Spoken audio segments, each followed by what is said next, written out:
Okay. The device you are watching this on is probably being used as a weapon against you to change what you think. Alright, you gotta hear me out though. If you've been on the internet for any amount of time, you probably know about super radical content, whether it's really radically right or really radically left. Everyone's come across some dude with like a microphone yelling about how rain is making you, I don't know, like sick or something. And really, it's pretty easy to look at this content and understand its bad faith and misinformed nature of it. In addition to those negative effects though, there's this other kind of underlying effect of this super radicalized content. It's kind of desensitized us into thinking that we can't be radicalized, which isn't really true. So to fully understand all of this, we need to think about what a radical thought even is. In its most basic form, I've found that a radical thought is one that needs processing. It's an idea that cannot just be justified by its own. It's really just a claim that's not believable without some extended background knowledge. Like, for example, if I were to tell you that I believe pigeons are not real and that they are robots, that's obviously kind of a crazy claim, and it jumps out at you at first. And that claim is kind of radical because there's all this background knowledge that makes me believe that pigeons are robots. Because I wasn't just told pigeons are robots, I was given all this information, like why do pigeons sit on power lines? Is it because they're charging? Why are there so many of them? Why do they migrate? Are they going to update? They're creepy. Why do they move kind of robotically?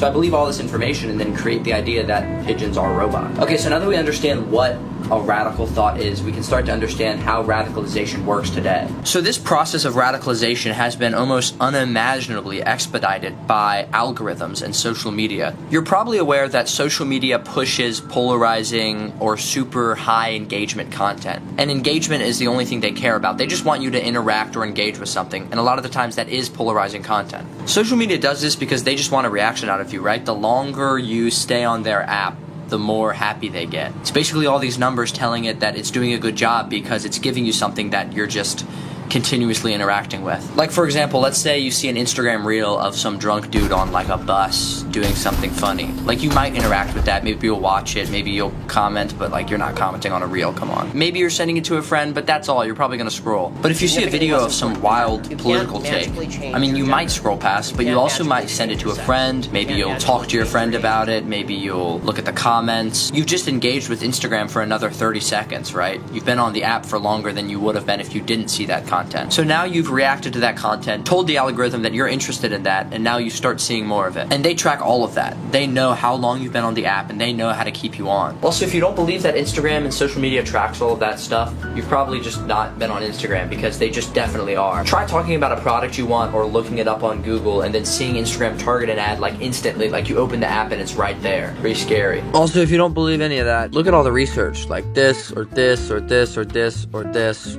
I mean, Instagram is tracking you, dude. Okay, so social media does promote some type of polarizing content, right? So we can kind of see how maybe that can connect to radicalization, because you're getting this radical content. Now, social and algorithmic researchers have done a bunch of research on how social media and radicalization are like, you know, like really buddy-buddy today. Alright, so bear with us here. Okay, so these Cambridge researchers right there, they identify radicalization today as a multi-step process they call technological seduction. All the research will be in the description, and this is only taking a portion of the big paper. But they talk about this technological seduction model, which basically the website or social media platform tells you, I know what you're thinking. And according to the Cambridge philosophers, this creates sort of a intimate psychological bond between you and the website, which really makes sense, because if someone knows what you're thinking, that's like really intimate. Also kind of scary, like why does this website know what I'm thinking? And this personifies itself in many ways. Like I was talking earlier, it could be like an ad for something popping up that you thought about or are talking about on Instagram. But in relation to radicalization, the Cambridge researchers talk about this being in the form of answering a question before you can even answer it yourself. Basically, once you accept that in fact the algorithm does know what you're thinking, whether by just like clicking on it, interacting with it, the psychological bond between you and that algorithm tightens, which allows it to have a greater hold on you and makes you come to it with more questions. And this process all starts with your curiosity being spiked. So it's like a recommended YouTube video or typing something into Google and you see an autofill feature which kind of makes you curious, and then you click on that and you kind of get led down this whole sort of rabbit hole. Now, the real problem with all of this is that it interferes with your natural reasoning. Whether it's Google, YouTube, Instagram, Snapchat, if it does that, whatever, they all kind of close this loop of reasoning because you're given this question and then instantly given this answer. Here's a quote from the paper to make it make a little more sense. Quote, first, YouTube tells them, I know what you're thinking. Next, they accept that attribution. Third, they encounter propaganda that directs them to take action. finally they do so. So basically what's happening is, whether you know it or not, your computer or phone or whatever is telling you they know what you're thinking, and is also telling you they know the answer. Really, the main takeaway is that psychologically we trust algorithms. So that makes them really effective tools for radicalization. I feel like that point is given across, but I just wanted to make sure we were on the same page. Okay, back to it. So to support our Cambridge friends, we have algorithmic researcher Luke Munn, who also points to this multi-step process. He explains his process has been synthesized through a bunch of other research, so it's not necessarily his own, rather a collection of a bunch of people's put into his own categorization, if that makes sense.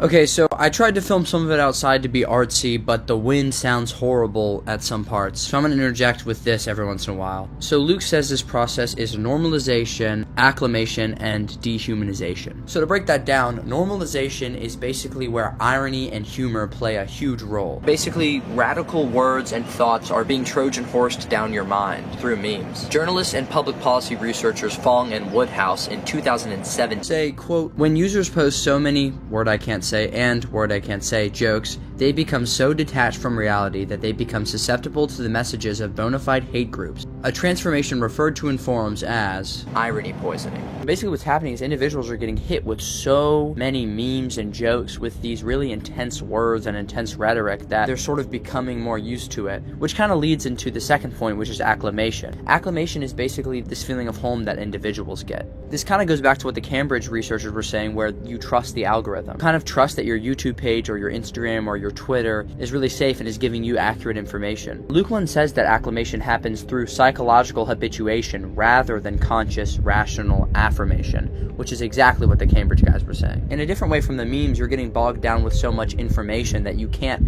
personally fact check it all. It's just so much content and content and content that your brain isn't really built to be able to say that's fake, that's not real, whatever. So you just kind of start accepting everything. Now finally, what Munn describes as the psychological prerequisite to violence is dehumanization. The easiest way to make someone cause violence toward another is by making the attacker feel like the subject isn't a human anyway. And because you already trust your algorithm, you allow these really intense rhetoric to affect you from these really radical creators. I'm sure we all have a radical family member, and all of these family members have been, at some point, not radical. It's super important to ask yourself, do you trust this algorithm?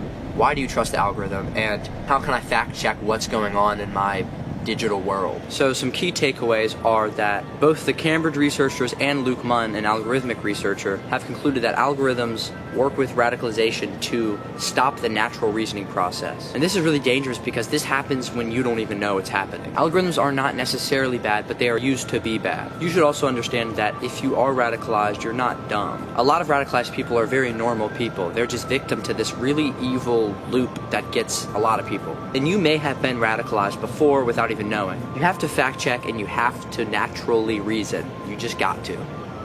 Especially today. This is more than just iPhone bad. It's like, wow, this thing is super powerful and really scary. Okay, so stay out of echo chambers. Respect your natural reasoning. Let yourself think. Let yourself digest content and understand when something is trying to mislead you, when it's not trying to mislead you. We are all going to make mistakes. We're all going to misunderstand content. But it's really, really important to try your hardest to understand. And don't call someone who is radicalized dumb. They're just a victim. Which is hard because that takes a lot of empathy now. You have a good head on your shoulders. There's a reason that this is not the head on your shoulder. That's basically it. I'm gonna go inside now. Thanks for letting me waste your time. Give me nooks.